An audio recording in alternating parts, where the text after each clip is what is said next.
Hello அஸ்லாம் வலைக்கும். இன்னைக்கு 3 to 4 மெம்பர்ஸ் நம்ம வீட்டில் சாப்பிட்ற மாதிரி பிரியாணி எப்படி செய்யலாம்னு பார்க்கலாமா? வாங்க ரெசிபிக்குள்ள போகலாம். 1 கப்பு அளவு எண்ணெய், தக்காளி, இஞ்சி பூண்டு பேஸ்ட்டு, வெங்காயம், பச்சை மிளகா, லவங்கப்பட்டை, ஏலக்காய், கொத்தமல்லி, புதினா, சிக்கன். ஸோ வாங்க பண்ணலாம். போகலாமா? வாங்க. எண்ணெய் ஊற்றிக்கலாம். ஸோ 6 kg நெய் ஹாஃப் போட்டுக்கலாம். ஸோ பட்டை, லவங்க, ஏலக்காய் ஆட் பண்ணிக்கலாம். வெட்டி வச்ச வெங்காயம், பச்சை மிளகா ஆட் பண்ணிக்கலாம்.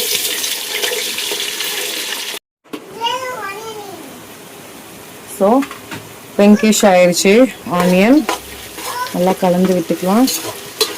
இன்னும் கொஞ்சம் பிங்கிஷ் ஆகிற வரைக்கும் வெயிட் பண்ணலாம். ஆனியன் பிங்கிஷ் ஆயிடுச்சு. இப்போ என்னென்ன போட போகிறேன்? இஞ்சி பூண்டு பேஸ்ட்டு, மிளகாத்தூள், சால்ட்டு, கொஞ்சம் அரை spoon garam masala, mutton masala. So நல்லா கலந்து விட்டுக்கலாம். இப்போ இதில் என்ன சேர்க்கலாம்னா, கொத்தமல்லி, புதினா வெட்டி வச்சுருந்தோம், அதை ஆட் பண்ணிக்கலாம். கொத்தமல்லி, புதினா நல்லா ஆட் பண்ணிக்கிட்டு, ஸோ இதில் சிக்கன்னு, தக்காளி ஆட் பண்ணிக்கலாம். சிக்கன் ஆட் பண்ணிக்கலாம். பாருங்க, பவுன்லெஸ் சிக்கன் தான் எல்லாமே. ஸோ தக்காளி, இது எல்லாமே நல்லா கொதி வர வரைக்கும் மூடி வச்சுக்கலாம். ஓகே. ஸோ தக்காளி குக் ஆகிட்டே வருது. லெமன் ஜூஸ் ஆட் பண்ணிக்கலாம். இதுலேயே தயிர் ஆட் பண்ணிக்கலாம். நம்ம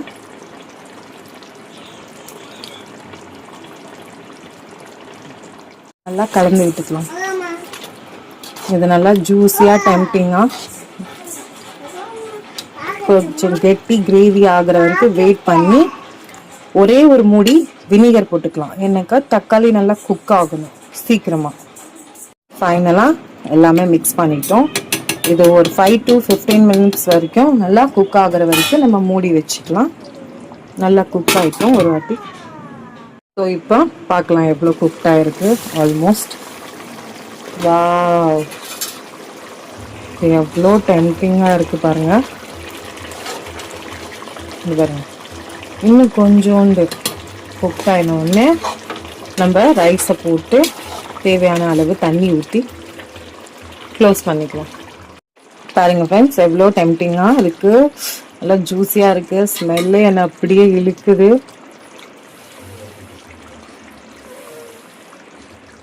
இப்போ பார்த்தீங்களா, ரைஸ் வாஷ் பண்ணி அப்படியே கொஞ்சோண்டு தண்ணியோட சோக் பண்ணி அப்படியே வச்சுருந்தேன். நான் எப்பயுமே இப்படி தான் சமைப்பேன். நான் ஊற வச்செல்லாம் சமைக்க மாட்டேன். ஸோ இப்போ ரைஸ் ஆட் பண்ணிக்கலாம். ஸோ ரைஸ் ஆட் பண்ணிக்கலாம். பாருங்கள் எவ்வளோ ஃப்ரீயாக இருக்குது. ஸோ ரைஸ் கலந்து விட்டுக்கலாம். ஆல்ரெடி ஜூஸி பாருங்கள் எவ்வளோ தூரம் இருக்குது.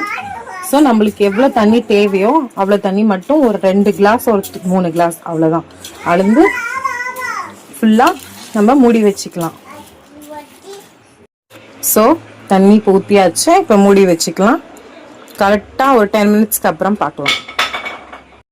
ஸோ ஃபைனலாக பாருங்கள் 70% குக் ஆயிடுச்சு. ஓகேவா? ஸோ இதோட ஃபைனல் லுக்கு தம் போட்டதுக்கு அப்புறமா பார்க்கலாம்.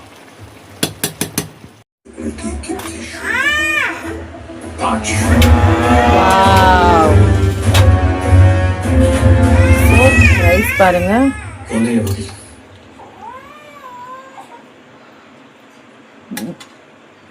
எல்லாம் நல்லா இருக்கு. சாப்பிடணும் போல இருக்கு. இப்போ சர்வ் பண்ணிடலாம்.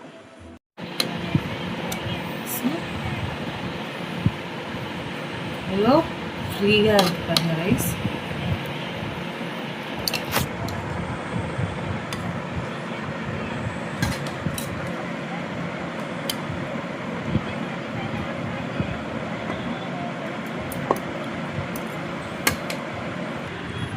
ஸோ சர்வ் பண்ணிட்டோம். இப்போ சாப்பிட்டு பார்த்துட்டு சார் என்ன ரிசல்ட் சொல்ல போகிறாங்கன்ட்டு கொஞ்சம் பயமாக இருக்குது. பார்க்கலாம் இதுக்கு சைடிஷ் என்னென்ன இருக்குன்னு பார்த்துக்கோங்க. ஸோ என்னோடய ஸ்டைலில் பிரியாணி ஈஸி ரெசிபி நான் ரெடி பண்ணிட்டேன். வாங்க ஃப்ரெண்ட்ஸ் என்னென்ன இருக்குன்னு பார்த்துக்கலாம். சைடிஷ்ஷு நாங்கள் பாயில் எக் எடுத்திருக்கோம்.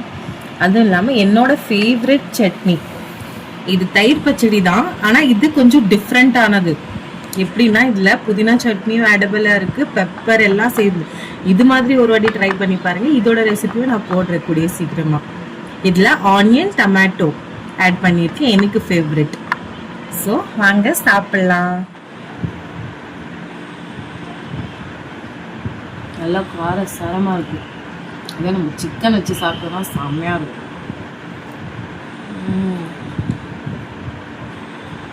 எனக்கு பிடிச்சிருக்கு. என் வீட்டில் எப்படி பிடிக்குதுன்னு தெரியல, கமெண்ட்டில் சொல்லுங்கள். நீங்களும் இந்த மாதிரி வீட்டில் ட்ரை பண்ணி பாருங்கள். என் வீடியோ பிடிச்சிருந்தா லைக், கமெண்ட், ஷேர் பண்ணுங்கள், சப்ஸ்கிரைப் பண்ணுங்கள் ஃப்ரெண்ட்ஸ். தேங்க்யூ. அல்லாஹ் ஹாஃபிஸ். பாய்.